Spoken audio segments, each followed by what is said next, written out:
আজ আমি এই হাঁসের সব ডিমগুলো একাই খেয়ে ফেলবো। এগুলো দেখতে যেমন সুন্দর, খেতেও তেমন সুস্বাদু। সব ডিম খেয়ে ফেললাম, তারপরও পেট ভরলো না। ক্ষুধার জ্বালায় পেটে আমার ইঁদুর দৌড়াচ্ছে। কি অদ্ভুত ব্যাপার! ওই হাঁস, আমার জন্য আরো ডিম নিয়ে আয়, তা না হলে বাড়ি থেকে বের করে দেবো তোকে। আমি অনেক ধৈর্য ধরেছি, কিন্তু আয় যান না, জলদি যাও এখন।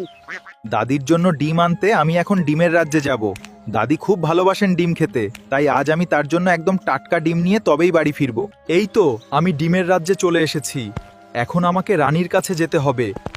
আমার এই যাত্রাটি বেশ দীর্ঘ ছিল। ডিমের রানী আমাকে অনেকগুলো ডিম দিতে হবে। আচ্ছা ঠিক আছে, তোমার যতগুলো প্রয়োজন তুমি সেগুলো অনায়াসে নিয়ে যেতে পারো, আমার কোনো আপত্তি নেই। দেখো বন্ধুরা, দাদির জন্য অনেকগুলো ডিম নিয়ে আসছি। এগুলো দেখে দাদি অনেক খুশি হবে।